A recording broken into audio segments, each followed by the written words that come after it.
Our speaker this morning is Mia Jacobs. Mia is a 4-year boarding student from Reading, PA. She is head prefect, captain of the varsity girls basketball and tennis teams, and co-president of the student band. She's also the proud roommate of Bree Diddy. Mia?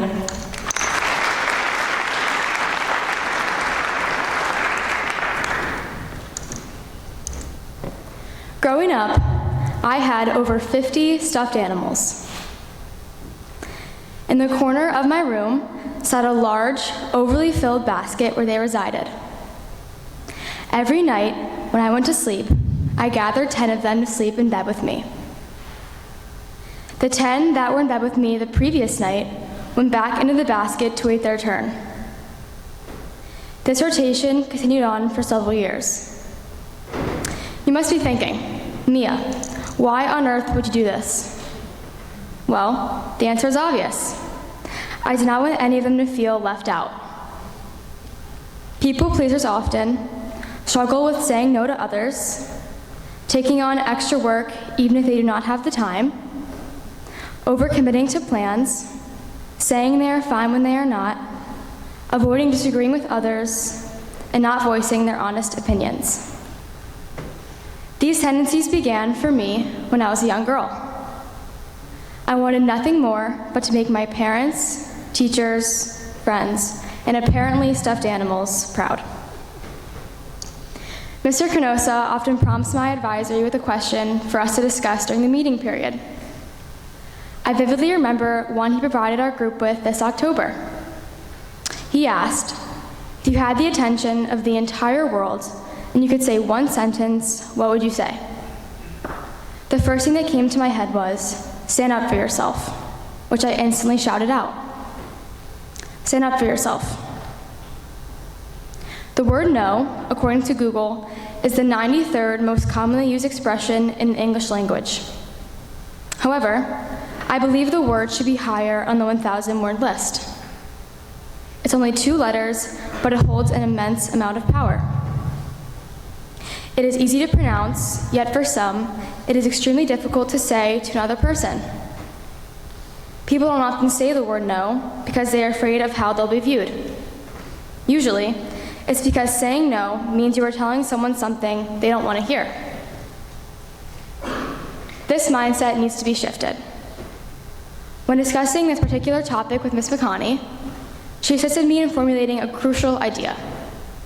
Here's the proposition. Rather than believing you are disappointing others, believe you are prioritizing yourself. Saying no when you don't agree will change your life. Saying yes when you don't agree compromises who you are as a person. Saying no is saying yes to yourself. Stand up for yourself. My mother and father got divorced when I was a year old. On Mondays and Wednesdays, I lived with my mother, and on Tuesdays and Thursdays, I lived with my father. I remember my best friend in 4th grade asking me, whose house do you like more? Probably my dad's, I replied. I didn't really know why that was my answer. All I knew was that I was happier there. Fast forward 2 years, and I finally realized why. I was in 6th grade now. My twin sister, Marissa, had a doctor's appointment, but my parents were unavailable to take her. My 18-year-old neighbor and her boyfriend accepted my mother's request to drive Marissa there, and I decided to go along. I remember everything from the moment we arrived at the office, every small and minute detail. To put it bluntly, the boyfriend acted inappropriately. I felt unprotected and alone. All I wanted was to go back home and be in the protection of my parents. But when I did, things became worse. It was probably just a joke, my mother said. Just let it go. Later that day, she invited him over to our house. After he apologized, she forced me to hug him as a sign of forgiveness, even though desperately I wanted to say no. Fear consumed me. I realized something was wrong and I needed to leave my mother's house. I grabbed my phone and called my dad.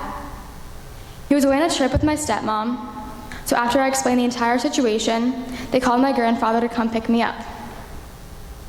The only person I wanted to please at that moment was myself. I asked for help and trusted my instincts. Stand up for yourself. Unfortunately, that was not the last or first time something like this happened at my mother's house.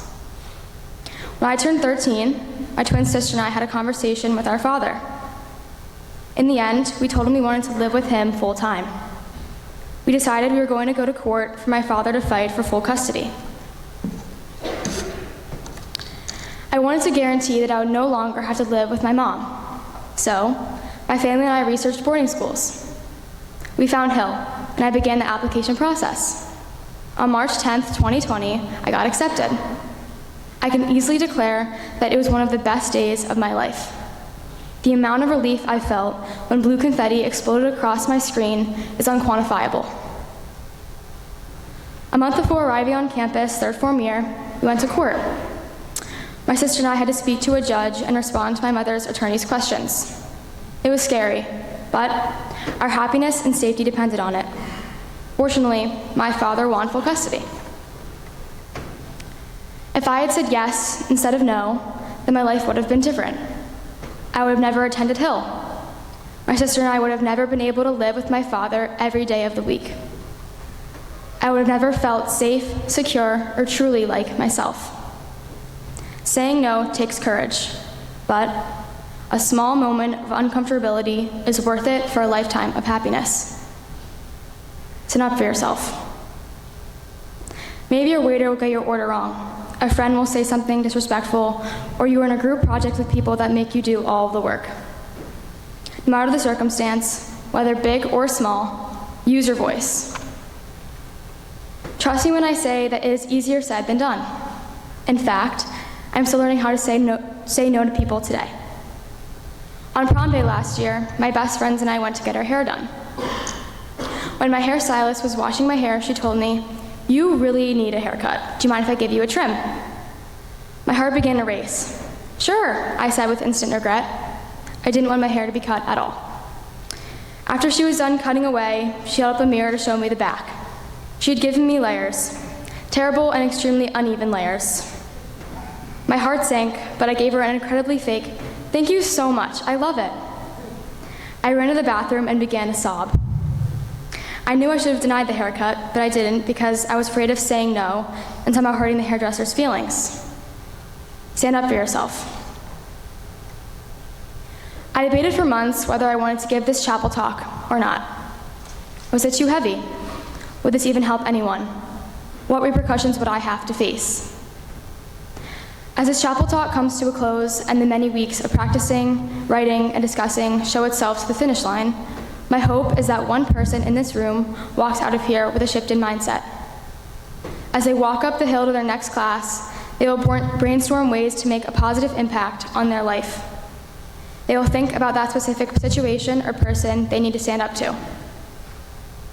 You will inevitably be disrespected, guilted, lied to, manipulated, hurt, and spoken down upon. If you stand up for yourself, it sets the principle that their behavior is not tolerated today and will not be tolerated tomorrow. You notice yourself heal. It is easier for me to come up here and tell you this seemingly easy concept, so to that I say, start small. The next time the Starbucks barista gives you a hot coffee, even though you asked for it iced, tell them. The next time you hear people talking about you behind your back, tell them. The next time you notice that someone has done you wrong in any way, shape, or form, please, I am begging you, tell them. Tonight, when you get in bed and power off your phone, close your eyes.